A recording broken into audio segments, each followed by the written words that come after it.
दोस्तों, AR आजाद साहब जो पत्रकारिता जगत के जाने माने पत्रकार हैं और बेबाक पत्रकार के रूप में ये सुपरिचित है।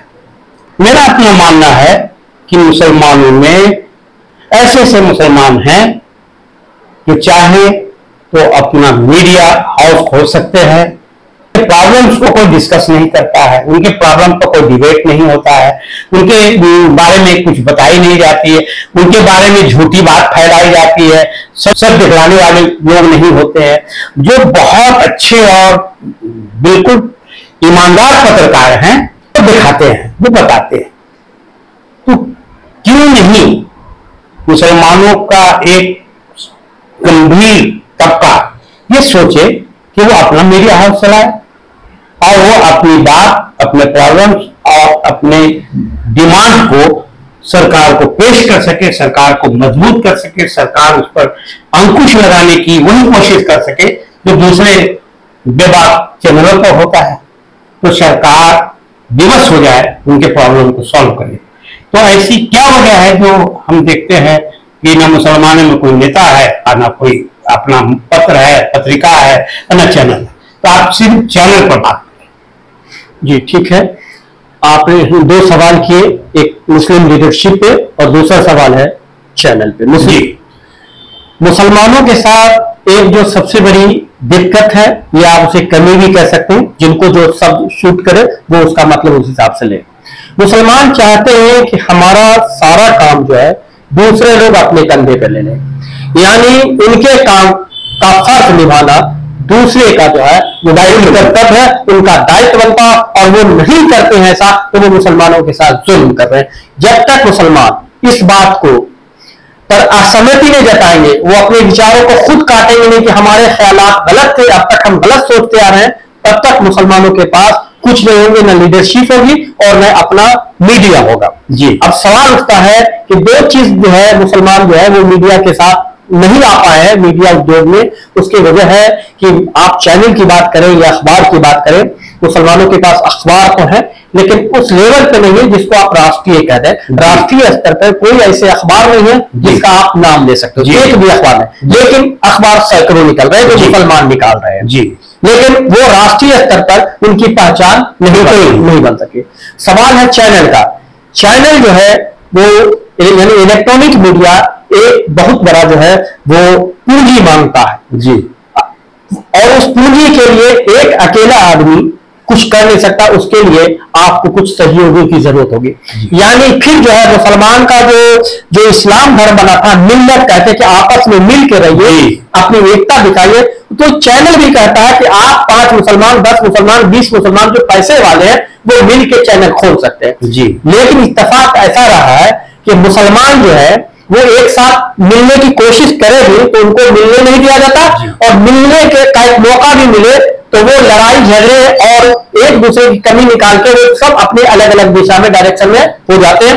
और सबसे बड़ी बात है कि मुसलमानों में यह है कि हम प्रधान बने। जी, पैसा अगर हमारे पास है तो लोग हमारी बात सुने, हम जो उनको डिक्टेट करें वो करें। जी, तो जाहिर सी बात है कि इस डिक्टेटरशिप में जिनके पास पैसा है उनके पास अकल नहीं है, चैनल की समझ नहीं है, इलेक्ट्रॉनिक मीडिया की वो एबीसीडी नहीं जानते। वो चाहते हैं कि हम पैसा लगाएं और जो इलेक्ट्रॉनिक मीडिया की समझ है उसको हम अपना जो है वो अपने हिसाब से चलाएं, तो वो चल नहीं सकता। आप देखेंगे जो हुनरमंद आदमी होता है, जो पारखी नजर वाला होता है, जो देश को बदलने की सोचता है, समाज को बदलने की सोचता है, वो किसी की चमचागिरी नहीं कर सकता। जी, काबिल आदमी की आपको इज्जत करनी पड़ेगी, चाहे आप अरबपति हो या खरबपति हो, उससे कोई मतलब नहीं। लेकिन आपके यहाँ का एक चपरासी भी काबिल है तो आपको उसकी इज्जत करनी पड़ेगी। इस्लाम ने मुसलमानों को यह सिखाया है कि आप इखलाकमंद बने, जी, सेवा करें। आज मुसलमानों में सेवा भाव नहीं है। अब कोई शेर शाह सूरी नहीं है जो रोड बना रहा तो रोड के बगल में जो है कुआं भी खोदे, ये सोच पेड़ भी लगाए, पेड़ भी लगा, ये सोच अब मुसलमानों में नहीं है। हम अपने इतिहास को भूल गए, हम अपने पुरखों को भूल गए, हम अपने पूर्वजों को भूल गए, हम अपने खानदान के लोगों को भूल गए। हम आज देख रहे हैं कि दूसरे लोग कैसे काम कर रहे हैं, उससे भी हम सबक नहीं सीख रहे। नतीजे में मैं आपको एक उदाहरण देता हूं जिससे आप समझ पाएंगे कि मुसलमान जो है क्यों नहीं चैनल खोल पाते। जब HT वोहरा की सरकार थी सीएम इब्राहिम जो है उस वक्त जो है सूचना प्रसारण मंत्री थे। उस वक्त एक चैनल का आगाज हुआ कि एक चैनल जो है इंटरटेनमेंट की होगी, एक चैनल न्यूज का होगा। उस चैनल का नाम अल फलक रखा गया था जी। काफी कोशिश हुई, दिल्ली में एक ऑफिस भी लिया गया, और आज तक में जिनको लोग बड़ी इज्जत के साथ दादा कहते थे, और जो की पोस्ट पे थे, न्यूज डायरेक्टर थे, उनको हायर किया गया, उनसे कहा गया कि आप आइए। उन्होंने आज तक को छोड़ के अल फलक के लिए उसको ज्वाइन किया, और वो चैनल जो है प्रोसेस में रहा। 1 महीने के अंदर ही आपस में फूट पड़ी, और आपके प्रधानमंत्री होने के बाद सीएम इब्राहिम खुद थे, सूचना एवं प्रसारण मंत्री के बाद आपको चैनल का लाइसेंस नहीं मिला।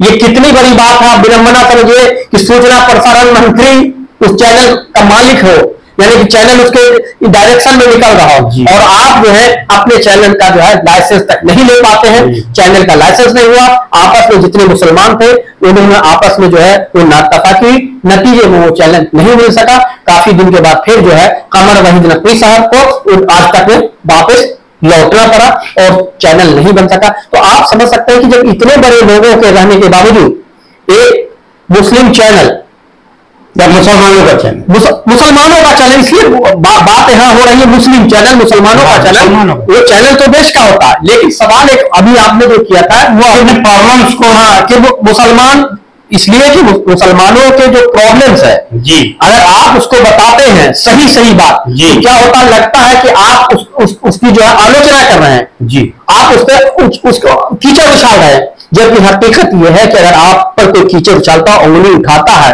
तो आपको अपनी गिरेमा में झांकना होगा कि ऐसे क्या वजह है कि वो हमारे ऊपर आपको सुधार के लिए कहता। अगर आज मुसलमानों पे जो चीज हो रहे हैं जी, हम उसको ये एंगल दे देते हैं कि ये भगवाकरण हो गया है चैनलों का, तो इस चैनलों का भगवाकरण जो हुआ है एक अलग सी बात है। लेकिन हमारे अंदर जो हमको अपने दिमाग में झांकने की बात है, उसको भी सोचना होगा कि आखिर ये क्यों हमको जो है दिशा निर्देश दिया जाता, हमको बताया जा रहा हमारे अंदर क्या कमी, हम अपनी कमी को नहीं देखते, और अपनी कमी को छुपाने के लिए जो अभी मीडिया चल रहे हैं, मीडिया घराने हैं, ये जिस तरह का मीडिया, उस पर दोष देते हैं कि मुसलमानों को एक निशाना बनाया जा रहा है। कुछ हद तक ये बात सही है, लेकिन 100% ये बात सही नहीं है। हमारे अंदर, ये जो मैं भी मुसलमान हूं, हमारे अंदर बहुत कमी है, मुसलमानों के अंदर बहुत कमी है। ये सारे मुस्लिम लीडर को, इस कौम को, हर मुसलमानों को समझना होगा कि अपनी कमी को कैसे दूर किया जाए। आप देखेंगे कि जितने मुस्लिम स्कॉलर है आज वो सब खामोश है, जितने मुस्लिम लीडर हैं, जितने मुस्लिम धर्म गुरु हैं, सब आज खामोश है। क्यों खामोश है? इसलिए खामोश है कि आज हर मुसलमान का हर घर में एक जो आज का बच्चा है वो अपने आप को लीडर हो गया है, और घर के बुजुर्गों को खामोश रहना पड़ रहा, वो अपनी इज्जत बचा रहे हैं।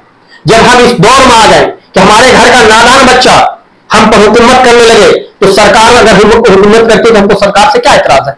हमको अपने अंदर झांकना होगा, और बच्चे को इसका मतलब है कि हमको तंबी देनी होगी, उसका लालन पालन, उसकी परवरिश में हमारी खोट है, उस खोट को दूर करना पड़ेगा। कि हम बच्चे को अगर परवरिश ठीक से नहीं दे पाए, हमारा बच्चा जो है, आप देखिए मैट्रिक के बाद बहुत सारे बच्चे जो है वो आगे की पढ़ाई नहीं पढ़ पाते। क्यों? मुसलमान में ये शिक्षा का अभाव। आज कौन सी दिक्कत है पढ़ने की? आज जगह जगह स्कूल है, जगह जगह कॉन्वेंट है। कोई आज कहीं ऐसा नहीं कि 5 किलोमीटर 20 किलोमीटर आपको जाके पैदल चल के पढ़ना पड़ता। हमारे गांव एपीजे अब्दुल कलाम को आदर्श क्यों नहीं मुसलमान मानता?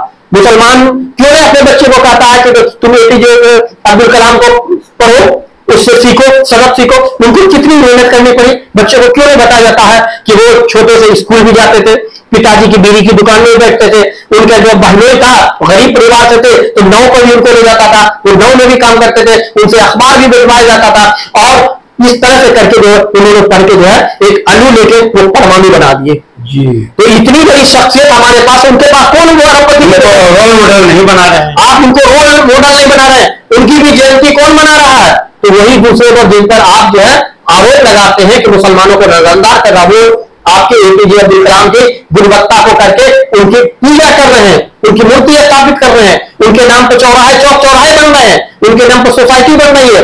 आप कितने हैं जो एपीजे अब्दुल कलाम की जयंती मना रहे हैं, उनकी पुण्यतिथि मना रहे हैं, उन पर लेक्चर कर रहे हैं, उनकी किताबों पर चर्चा करवा रहे हैं? तो ये सारी चीज हम लोग जो है, सिर्फ मुसलमान जो है वो रोटी, दाल, सब्जी और शादी ब्याह तक सिमट गए हैं। हम बहुत खुश होते हैं तो बिरयानी खिला दिया और इतिश्री हो गई, समझ गए कि हमने अपना फर्ज पूरा कर दिया। इस बिरयानी के खाने और खिलाने से हमको आगे का की सोचना होगा। हम आज जो है आप सिख बंदे को, सिख भाई को जब हम देखते हैं पानी पिलाते हुए गर्मी में, शरबत पिलाते हुए, तो बड़ी खुशी होती है। ये तो मुसलमान का काम था।